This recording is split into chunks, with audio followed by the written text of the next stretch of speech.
You're listening to audio from the Decidedly podcast. For more information, find us on Instagram at Decidedly Podcast.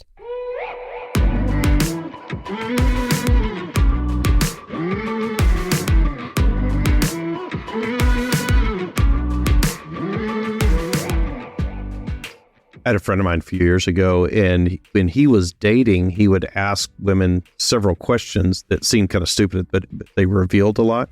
One of the questions that he asked, so I'll ask you this question. What's your favorite shoe?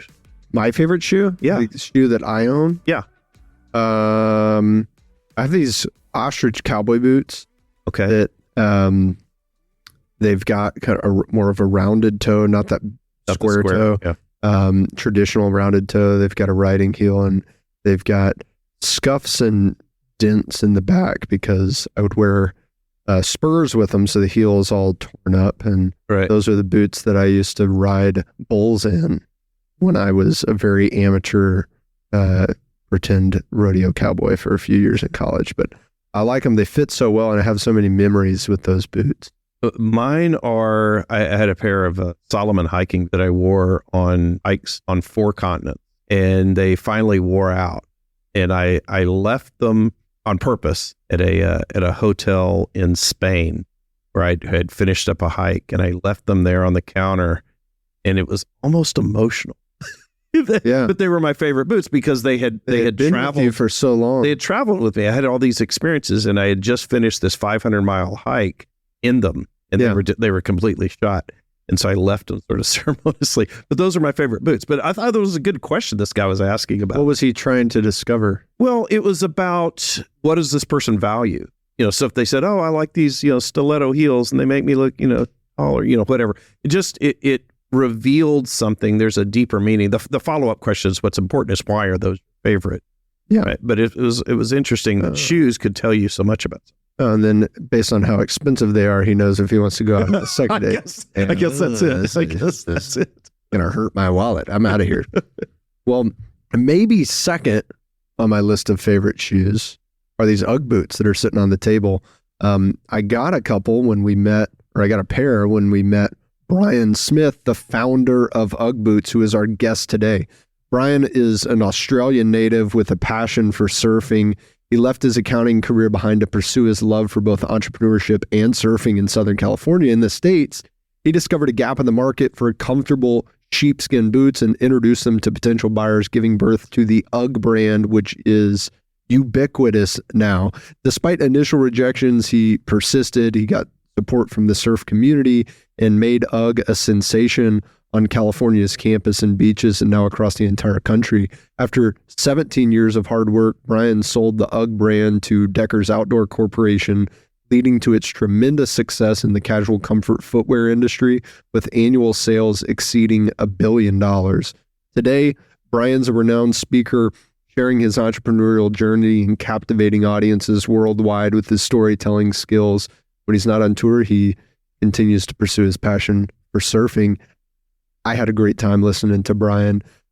We have an extraordinary array of guests on this podcast, and today I think it's probably our first time having a $1 billion company's founder on the podcast. So stick around, listen to Brian's unique experience. He has a wonderful story. It's highly entertaining. You're going to learn something. I'm Sanger Smith. As always, I'm with my dad, Sean Smith, and this is Decidedly.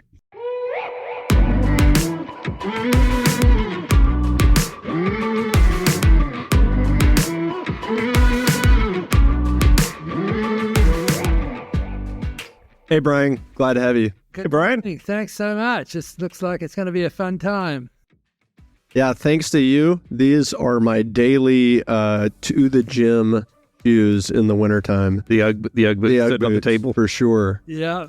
I had no idea how comfortable they were. My sisters owned some pairs back when we were kids, and then met you in Washington, D.C. a year ago. Yeah. Like, well, now I gotta get a pair, Holy shit, they're the most comfortable shoes you've ever had in your life. They're pretty comfortable. Yeah, the most common thing I've ever heard is the term, oh my God. And that's when someone puts an Ugg boot on for the first time. It's really a set. It is truly incredible. Like you think obviously it looks comfortable. Well, no, you got to. Well, maybe you should call them OMGs rather than UGGs. Yeah, really. What's the most common question you get when you talk to people about your story? The most common thing is, where did the name come from? And the answer is that nobody knows. It's been referred to, all sheepskin boots. You know, you imagine Australia is full of sheep, right? Every town has a little sheepskin factory to recycle the skins, and they make bed covers and car seat covers and stuff, and they make Ugg boots, and they would spell UG or UGG, UGH, UGHS, and that they were all different. They were just referred to as Uggs in Australia. In the mid 80s, I think it was, all these guys realized that, hey, you could register names, because in Australia, the law is if you show up first with your $10 and a filled out form, you own the trademark. And so one guy did, and he wrote to all the other sheepskin manufacturers and said, you can't use Ugg anymore because I own the name. And they all just laughed him off, and it was unenforceable. However, in the US and the rest of the world, you have to establish first use and continual use. And I was able to do that when I came here. I realized there were no sheepskin boots in America, and I did a search, through the lawyers of all of the, has there been a registration for Ugg or any use of Ugg? And nobody had used the word UGG. And so therefore I started importing and branding them under UGG, and that began that was the trademark that I built the brand around. There's so many parts of your story that are fascinating, Brian. One of them that I was totally unaware of until I heard you talk it through was the origin of the boot. So you kind of alluded to it in Australia. This was a surfing shoe. Tell me about how you became aware of these sheepskin boots being used and what they were originally used for before they became popular in America. Okay, well, you have to understand that Americans didn't get sheepskin like Australians do. We're born with sheepskin knowledge, right? And Right. You know that sheepskin breathes, so it wicks away heat, it wicks away moisture, but in the snow, it insulates, so you can be minus 20 degrees with no socks on, and your feet stay at foot temperature. You can wash them. They're really raw. You cannot rip a sheepskin, and you could try now. You cannot tear a sheepskin. So Americans thought, oh, it's delicate, it's hard, it's prickly, we need rubber, we need sorrels, we have mud and slush and all that. So there was a huge difference in the awareness of what sheepskin was. And so I struck out going to the shoe stores. They just said it'll never work here in America. But I knew that I wore them after surfing all the time all my life, as I was growing up. So I decided to go back and try and sell through the surf shops. And there were so many California surfers who had been to Australia on their surf trips, and they'd bought 4 or 5 pairs of boots back for all their buddies. So within the surf community, it was pretty well known. And that was the point of least resistance for me to come into the American market. It wasn't like it was ever a surfer boot. It was, in Australia, it was everybody's boot. But Yeah. I penetrated the US market by going to the surf shops, and once everybody tried them on and went surfing and pulled them on after a beat, because the water is really cold in California, and you'd come out with really freezing feet, and you put Ugg boots on, and in 10 minutes all the moisture's wicked out and your feet are warm.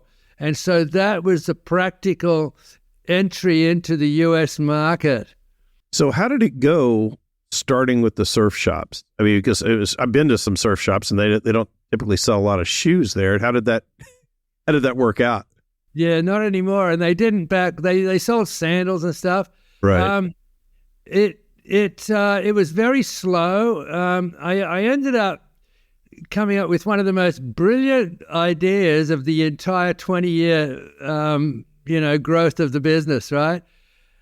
I was getting no credibility. People walk in the store, and if there were some boots on the shelf, they didn't even ask. They'd ask the manager, what are these? Oh, I don't know. They're just sheepskin boots. So I came up with this plan, and I called it a 6-pair stocking plan. And I went to every surf shop. I said, if you will put 6 pairs on the shelf, I'll give you a free pair to wear. And then the entire business, this was like year 4, right, of me beating my head up against this unknown of why they wouldn't sell. Then when the surf shop owners were wearing them, people would come in and say, hey, what are these things? Oh, they're Ugg boots, man. They are the best. Look, I'm wearing them. They're the most comfortable. And so the surf shop owner would become this unknown salesman of the product just based on his experience with it. So believe it or not, that was probably, isn't it simple? 6 pairs and you get a free pair. That turned the company around. Yeah, wasn't there a while where you were just having to sell them out of the back of your van or out of the trunk? We went to the shoe stores initially, and they had no interest. And then I realized, well, all the guys at Malibu, they seem to think it's a great idea. And so I had a Dodge van with the doors that opened outwards like that. And so I used to go surfing at 6 a.m. up at Malibu. And by 8:30, I've had my coffee and I got a donut, and I had the van full of product, and I would just open up the doors and be available for business, And the word of mouth was so strong. Like they'd be down in Santa Monica and wearing a pair of Ugg boots. Hey, where'd you get those? Oh, there's this guy up at the Malibu parking lot, right? So it was the equivalent of a pop-up store, what you call a pop-up store today. I did that 45 years ago in the parking lot at Malibu. So it sounds like when you unintentionally created this exclusivity factor, this coolness factor by going with the surfers, right? And you admit that wasn't necessarily intentional, that it was a surfer thing. It just they happened to be the ones to buy it. How quickly were you able to capitalize on that, kind of the coolness factor of it? Because obviously, if I see some surfers doing something, I'm associating that differently than if my grandma's introducing me to Ugg boots. Let's hope. That's really cool. Great question. Yeah. Well, I'll tell you, it was not easy getting into the surf market. I thought I would advertise in Surfing Magazine and Surfer Magazine, and I hired models and posed them on the beach with, the boots were like major center part of the photograph, and the perfect hair and a perfect sunset. And I ran those ads for one season, the first season, and then the sales were like $6,000. And I thought, God, it should be way, way more than that. So I got a summer job. The next year I got better looking models and another photographer, and did the same thing on, posed models on the beach with the big Ugg boots in the ad. And the sales went to about, $15,000 that second year. But it was still disappointing. And the third year, actually, I decided to give up because during my summer job that year, I was working on a golf course, and I just said, Americans don't get it. I'm just going to, quit the business, get rid of all my stock and focus on something else.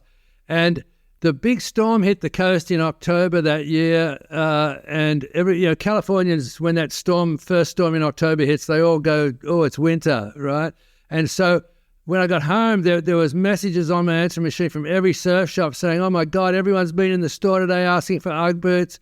And, I couldn't even go out of business, right? So I had to buy a bunch of more product from Australia, and I kept it alive. But this year before I advertised, and this is the critical point for anyone who's got a product or a service that they're trying to market, right? So instead of just hiring new models, I was having a beer with a surf shop owner, and I was explaining this dilemma, and he said, oh, shut up, Brian. And he calls out the back to these 12, 13-year-old kids who store their surfboards in the shop, and he said, what do you guys think of Uggs? And every one of them just went, oh, those Uggs, man, they're so fake. Have you seen those ads? Those models, they can't surf. And like instantly, I realized I'm sending the wrong message to my target market. And when I saw it through their eyes, I was embarrassed that these ads were so bad, right? Totally fake and totally posed. And so, as an entrepreneur, you pivot. So I called up a buddy of mine who was running a Scholastic Surf Association in Orange County, and I said, hey, Pete, do you have any young kids who are going to turn pro soon, and he gave me two names, Mike Parsons and Ted Robinson.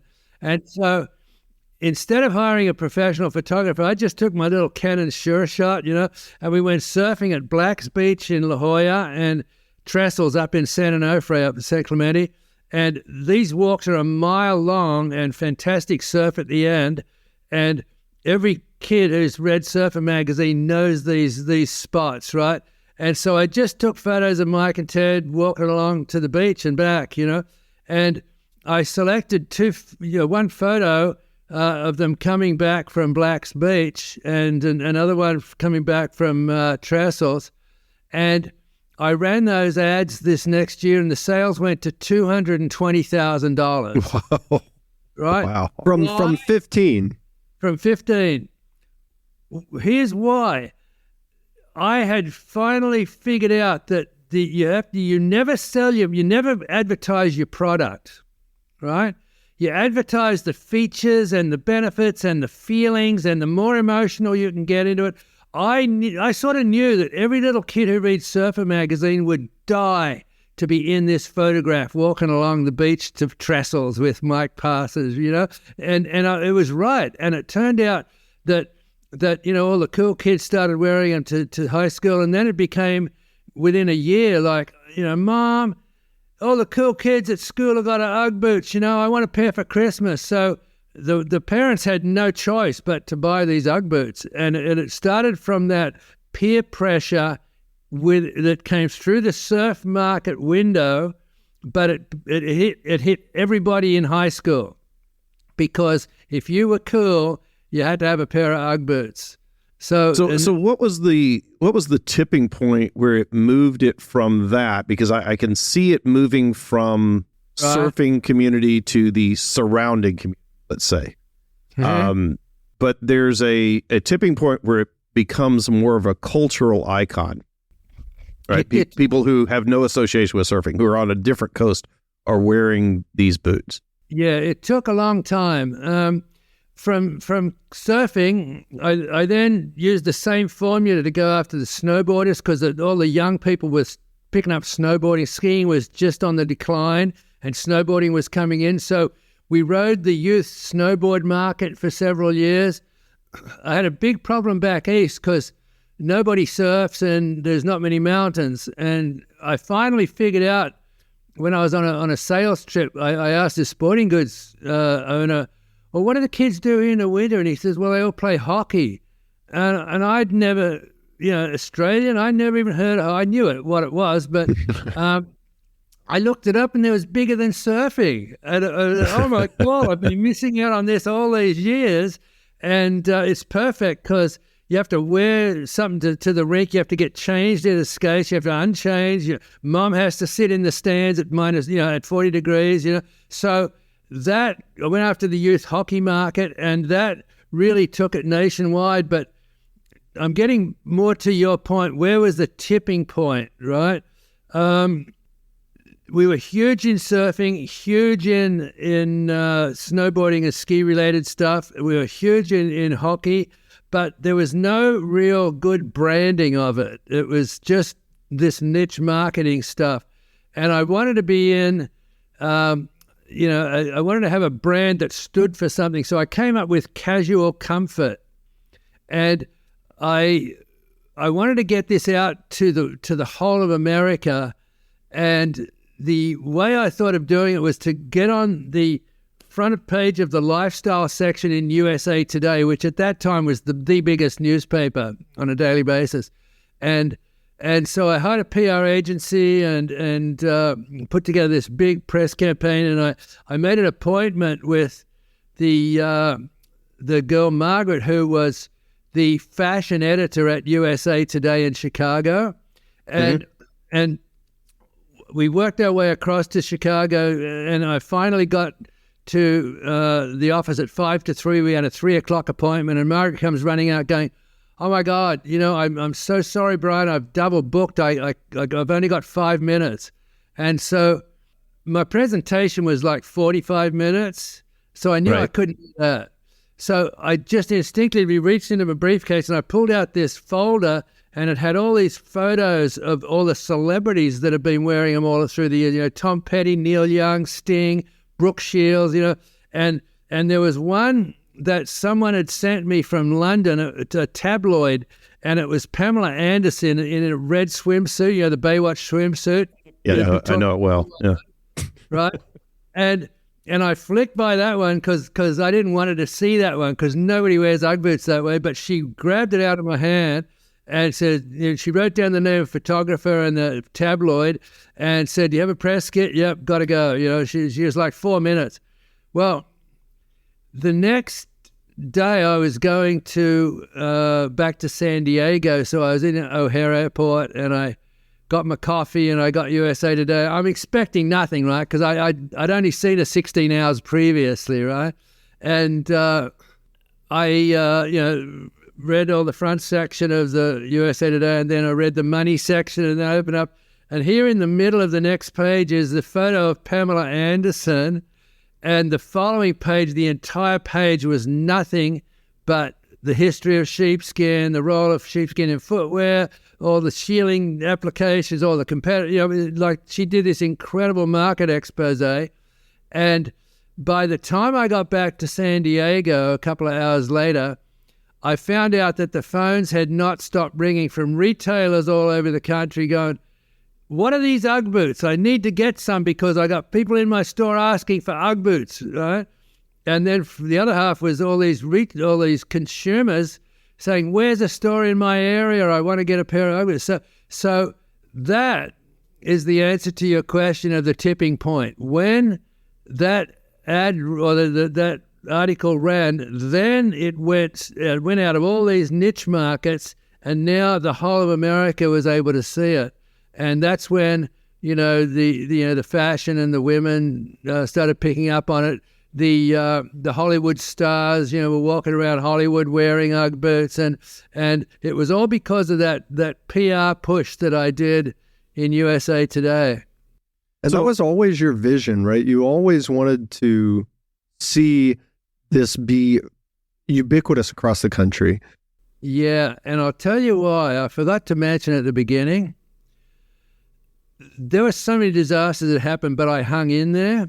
And I hung in there because I knew that 1 in 2 Australians owned some sort of sheepskin footwear, right? And all of the resistance I had for 15 years until that USA Today ad ran, I kept thinking, it's not the product that's bad, it's me. I'm doing something wrong.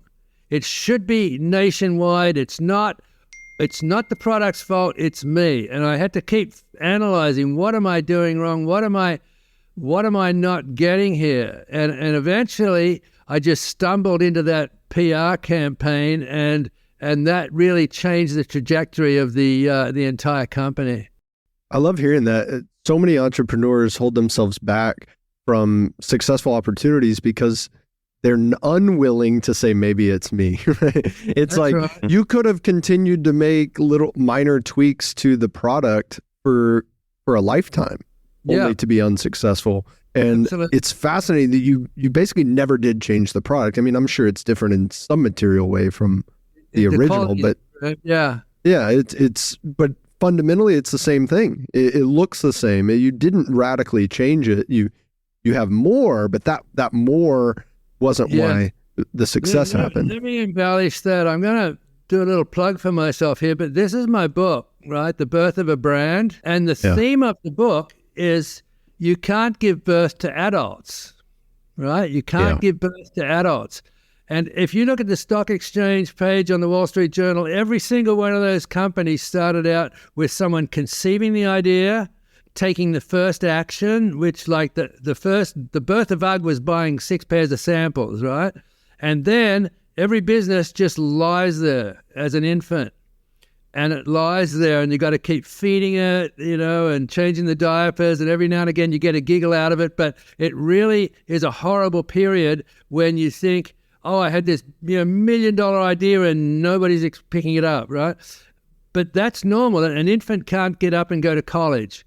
But eventually it'll start toddling, and that's a great stage because, the magazines are writing articles about your product or your service, and, the first true believers are telling all their friends, and then it gets a little bit of momentum, and that slowly gets into the youth phase. And that, to me, is the best phase of every business because you've got consistent production, sales and marketing's working, accounting and over, the admin is working, and the sales, just all of the elements of the business are clicking, and you can run a $20-30 million business in that youth phase. But if it's a really great product or a really great service, like UGG was a great product, you'll hit the teenage years, and it's just like, you remember when as a teenager you wanted to be in every party on Saturday night? Well, it's the same in business. You want to be in every major trade show, you want to be in every mass retailer, and you can expand so fast you can kill your business. And I've seen that happen over and over and over again. And I went close to it a couple of times myself. But eventually the accountants put the controls in and it becomes a mature business. But that theme of the infancy is where most entrepreneurs give up, because they don't see anything happening.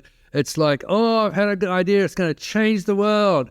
And they do everything they need to. They're getting engineers or product developers. Finally, it's ready to launch, and nobody buys it, right? And it is so normal, but so many entrepreneurs give up at that point. So I would urge them. If you've got an image in USA Today of Pamela Anderson at that point wearing your product, you're going to go from toddler to adult overnight. And so, in terms of the growth of your business, but that in itself probably creates some difficult decisions, supply line disruptions, and real challenges. I mean, you're happy for it, but it's going to create challenges. Yeah. Well, my biggest wasn't a disability. It comes from debilitated, right? Yeah. I never understood finance, right? I was a chartered accountant, CPA, never understood finance. And so when I was doing $1 million, $1.5 million, we're broke. And so to me, the answer was, oh God, we got to sell $2 million next year to get money. And what that did was it had a huge drain on cash to order the product, bigger trade show booth, bigger everything, bigger warehouse to handle it. And you would end up with $2.5 million in sales and be twice as worse off cash-wise than you were at $1.5 million. And it took me a long time to realize that I never realized until like the last couple of years of the company about how the financing worked. And so every time we grew, and we pretty much doubled every year, the problems just became horrendous. And I wasn't really bankable. The banks for the first 10 years said, oh, it's a fad, you won't be around next year. And the investment bankers, they just saw a huge demand for 3 months and they weren't interested. And so I was having to get bigger personal investors in, and I had to buy out the old ones because the new ones didn't want the old ones. It was a nightmare. And if I look back on the entire 20 years that I had it, I should have brought a finance person in really early, like after year 5, but I didn't even know finance people existed at that time. There was no computers. You couldn't do a cash flow forecast on a spreadsheet. That didn't exist. I did them on 13-bar green bar paper. That's how I did my forecasting. And what year was that? I started in 79, and 79. Okay. And we didn't put computers into the office until 1995. Yeah. So it was a long time of not knowing how to forecast what my cash flow was going to be. But anyway, that I think you asked me the question. What was difficult? That was probably the biggest debilitation that I had. Right. Yeah. I would think sort of the finances change when your sales are increasing like that. Did you have difficulty getting supply? I mean, there's only so many sheep running around, I guess. Yeah, there were some supply issues. There was one period that it was a really, really bad year. I had a partner at this time who, the deal we did, I was a minority of 25%, and he bought a couple of containers of boots, and we had a really, really good season. And then at the end of this season, he died in a motocross race. And his wife had never been inside the business. She had no idea what was going on. So I offered to spend a year with her on no salary because I was working on commissions at that time and making a lot of money. And so I said, look, I'll try and keep it alive for a year. And during that year, the supplier that I'd been with and started with for, 12, 13 years, he never told me directly, but in his mind, he realized, he thought I wasn't going to be able to pull it off. And so it took me, even though the sales were going fantastic, I was sending all these orders down to him, but I wasn't getting any really good feedback that he was manufacturing. And fast it's forward, a bad sign. Yeah, it's really. I was really uneasy all that March, April, May, June, July, and it came to a head when we had to sort of show up for this trade show in August, and I hadn't got any indication of when production would be coming, and it turned out at this trade show that all of my boots were in a different booth. A windsurfing company had talked him into being the distributor. And my supplier went with him because he had a lot of money, and they put a new label on the back called Thugs, but it was all my production that I'd been ordering. Basically, your product rebranded. All my product with a different cloth label on the back.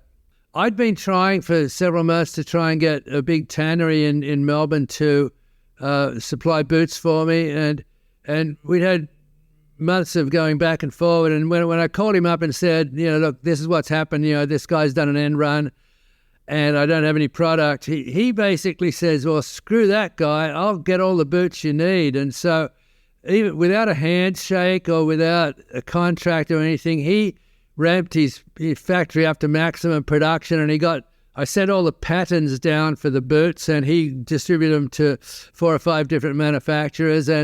And so by September, I was starting to get 4,000 or 5,000 pairs every Friday.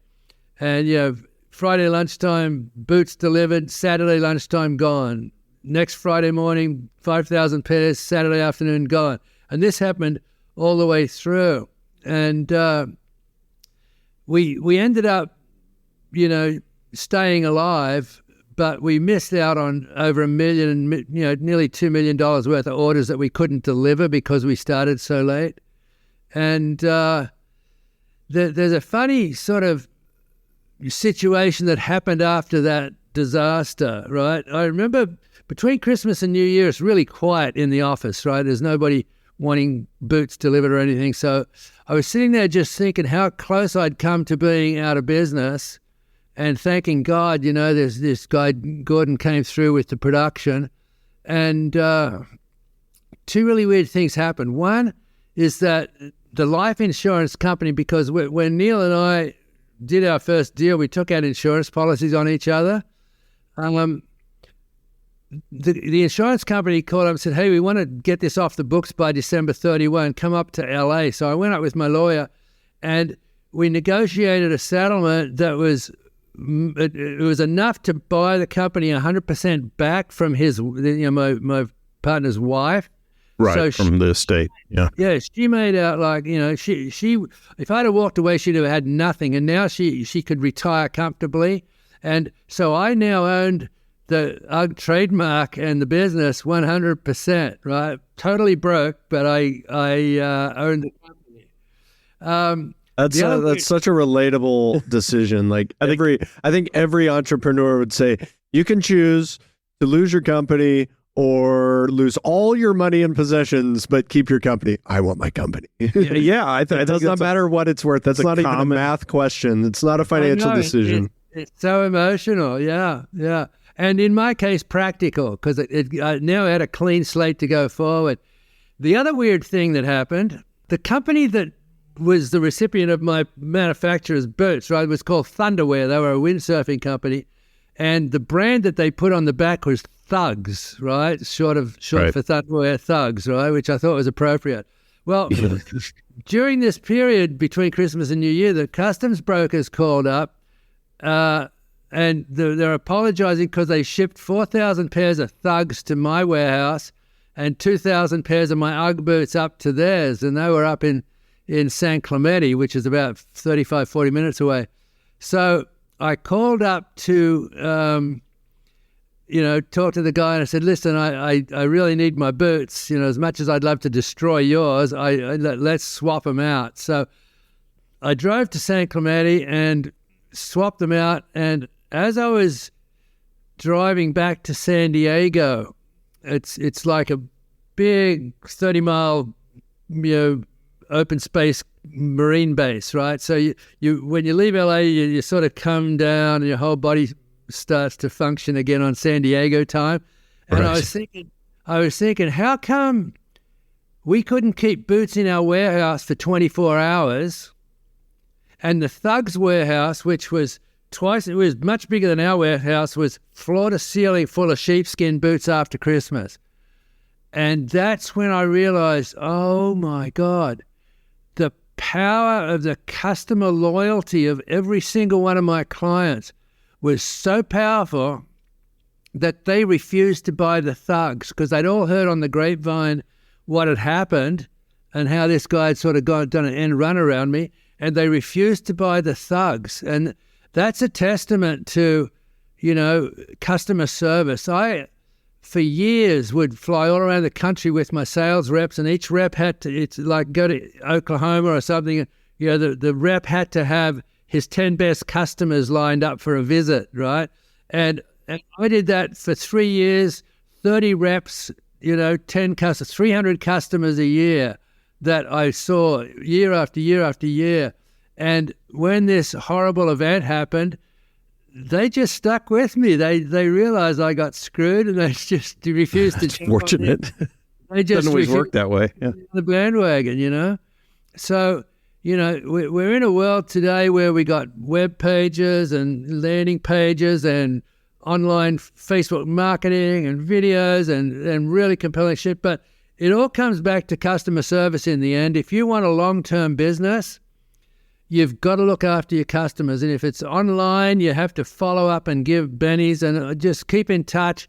And it is possible to do, because I've got a few mentoring clients that have fantastic customer retention and repeat sales from these customers too, because they just go so far out of their way in the follow-up and to create family and inclusion. And it's just a brilliant thing to see. So, if you want to keep your brand and your customers, you must be proactive. It seems like customer loyalty, or really a culture of loyalty, is declining. I remember when phone companies would give loyalty discounts, and now they give they give discounts for switching. Yeah, right. If you leave your guy, we'll give you a discount. But there's not loyalty discounts. Do you think that's a shift in culture, or is that companies missing the point? No. The interesting thing is that the rules of marketing haven't changed. The technology's changed, right? And the mediums that we sell through and follow up through have changed, and they've become very impersonal. Does not mean that you can't turn that into a personal contact. It started out, I have this lady who has a lamb leather sash bag. It's a beautiful handbag. I joined her because of her customer service. And every bag that went out had a little card in it, thank you, and this. And then a week later, there was another card saying, do you like your bag? Is it heavy? Anyway, it just was this continued thing. And the bag is called the Sash Bag. And so she created this Facebook group of Sash Sisters, and now there's a Sash Sisterhood, right? And over the years, it's grown powerful enough. There's 20,000 ladies in this Sash Sisterhood. So my client, she once a year she rents out like a big hotel ballroom and says, okay, the Sash Bash is October whatever weekend, right? And would you believe that hundreds of women from all over the US and Canada fly in for the Sash Bash, not knowing another person that's there, and the only thing they have in common is they own sash bags. That's a testament to customer loyalty, okay? And she's developed the entire loyal customer base online. There's virtually no outside sales other than online. Do you think that's something that you can manufacture, that sort of loyalty, or do you think it's just organic and it either happens for you or not? I mean, there are companies like yours that has great loyalty. I think like Harley Davidson has great loyalty, but there's some that's just, it's commoditized. How do you make decisions to create that kind of customer loyalty? Yeah, the interesting word was manufacture. Do you manufacture it? You have to have the mentality to want to do it, right? And then whatever means you use to create the loyalty, I guess that's sort of manufacturing it, but it's with a high purpose. And I think it comes back to the founder of the company or the top executives of the company to want to see your company perceived in a certain way. And then you go out of your way to create promotional materials and online messaging and all that to sort of back up that vision. So in a way it's manufactured, yeah, but it's manufactured in a way that used to happen back before the internet. You'd have advertising agencies would manufacture a campaign to try and promote the image you want. Just remember, the brand is not your trademark registration, right? Your brand is not your logo, and your brand is not the product, right? The brand is, what do consumers, especially your customers, what do consumers think of you? And that has to come from a vision and a belief that is, for want of a better word, manufactured and put out there. So it's not dilute, you're not trying to...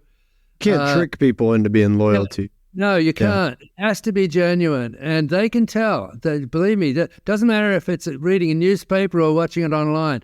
They can tell what's genuine and what's not. Yeah, and when I say manufacture, I guess the word would be intentional. Influence it. Yeah. Oh, I see a lot of badly manufactured ads. They're just got to open up Facebook and every third post on my Facebook account, which I don't seem to have any people I know on my Facebook account. They're all sort of ads and people I don't know. But those ads, boy, they're slick and they're fast, and boy, I've listened to some of them for 20, 30 minutes, trying to figure out, well, what's the product? What are they selling? They showed me 50 ways that I have to have this or I'm going to die, but what's the product, And I stick on and watch them just purely out of curiosity what they're offering. And that's really bad, that's slick, badly manufactured advertising, but it must work because they're all doing it. Well, like the woman who created the community of people who purchase her bags, how do you create community around the ownership of a product, particularly when that product is at a lower price point, right? Like I can understand why a Harley owner feels a part of the Harley community, right? So Harley Davidson's created customer loyalty because they have a community of ownership of those Harleys. It can organize group rides. There's a barrier to entry. It's part of your identity if you've spent $45,000 on a motorcycle and you ride it around all the time, right? That's one way of looking at it. But people who wear Ugg boots are just so damn proud of the fact that, hey, these are Uggs, right? Yeah. And they're only $180, right? But it puts them in a club, right? It puts them in a club of, I am an Ugg wearer, and anyone who knows Uggs is going to know that I've got a great product, right? So the sash bag, and if anybody watching, you want to score points and buy one of these for your wife, you'll be a real hit. It's lamb leather, so it's exactly the same product as what you have on the desk, except there's no fleece on it, right? Lamb leather, and it's incredibly ergonomically practical, and it's got a very distinctive look, and the color ranges and the palettes and the fringes and all the accessories. if you get seen on the street wearing one of these, I swear a woman could not spend a day on the street wearing one without being asked 5 times, hey, where'd you get that bag? Okay. So it's got that similar cachet to... So if it's unique enough and high quality enough, people will be proud. Just don't buy the thug version of it. Yeah. How do you think it's possible for service companies to create that type of loyalty, right? Because the answer that you seem to be giving is that in some way, part of my identity as a customer of UGG is that, is my ownership of this product, right? Yeah. Where my ownership, my identity, my self-identity might not be rooted in, a service that I pay for, or where I get my hair cut, or something that's less visible. It's less visible. So if you have a product, I'm starting to see how you could create brand loyalty with the product and create community and identity, self-identity with the customer base. If you have a service that you're selling and not a product that cannot be, people are not going to ask me on the street, I see, who did my taxes or who my realtor was, or it's going to come back to you in the form of testimonials. And remember when I said you never advertise your product, right? Let's say you're a CPA and you're wanting to grow your business, right? You don't go out and advertise, all the debits and the credits that you've put together the last years, right? It's all about, hey, somebody's talking and saying, hey, I had this huge problem with my finances, and CPAs came in and they made it so easy for me. And God, I'm so glad that they came because it saved my company, right? That's how you advertise your service type business, right? And if you've invented a software that saves time, like a new spreadsheet that saves an incredible amount of time, you don't put a thing on your web page with the photos of engineers working on computers and copies of the packaging of the software. You don't do any of that. You have some guy waist deep in the Bahamas, in the Mediterranean somewhere, it doesn't matter where, drinking a martini with all the time he's saved from using your software. So there's a subtle shift into how you advertise a service rather than a product, but they're both quite, they have the same marketing principles behind them. What do you think needs to happen though for that sense of identity and pride in the client or the customer related to a service, right? When I wear my UGG boots, I'm proud of my UGG boots. When people see me in my UGG boots, they ask me about them. If it's software on my computer that really helps me a lot and I'm really happy about it, I never have that pride invoked. I never have people question, hey, where'd you get that weird new, editing software? It doesn't come up. It's just the nature of the product itself. Yeah. But if you're at a convention and you were demonstrating, somehow you were getting 5 more times appointments than anybody else, and people started noticing, going, oh shit, what are you doing? Then you'd have no problem telling everybody. Well, that's a good point. I guess there are some services that I can identify in my own life that I am proud of, that I brag about. It's usually when I know that the other person doesn't have it or can't get it. Like what? Well, like if there's something that I'm using in my business and I know based on the way one of my other friends who's in a similar industry, the way his business is set up, I know that he's either restricted from using it or it's not practical, or, he probably wouldn't have spent the money. I'll be like, oh, I'm using this. You're probably not using it. You probably can't use it. Well, da-da-da-da-da. I go, let me tell you how good it is. And then those are the ones I'm most proud of. You do that. I did that. Yeah. See, that's exactly right. You're right on point there. Yeah. So I have a final question for you. What would you say would be the single most important decision-making tip you would provide to business owners and leaders? Wow. I'll give you a piece of philosophy from my book. I've got lots of philosophy in it, but one of the best one is that nearly always your most disappointing disappointments will become your greatest blessings, right? And every time I've had something that just turned out to be a disaster, within months or weeks, some did change it all the time, but you would look back and go, God, thank God that happened. And every time I'm on stage, I bring up this point and I ask the audience, in the last year, did something happen that at the time you thought was a disaster and now you look back and think, thank God that happened? I would say every single audience, 80% of the people put their hand up. So that to me is one of the great pieces of philosophy from the book. Yeah, I like it. So you have it. Well done. Yeah, we've got it here in studio. Thank you so much for being here, Brian. Appreciate it. It was great having you on, and I know I learned a lot that I'm going to take away and implement. Yeah, thank you, Brian. Thank you so much. My pleasure. These were great questions, and good luck to your audience.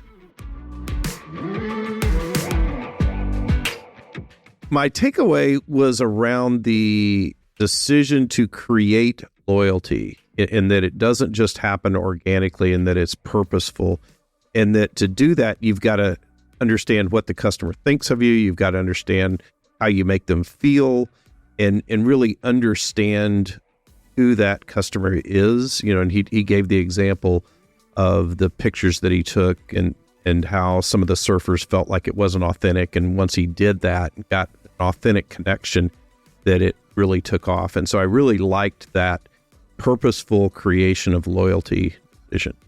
Yeah, mine is in the same vein. What I took away from listening to Brian is that you can create not only customer loyalty, but a community of your customer base, regardless of what you're selling.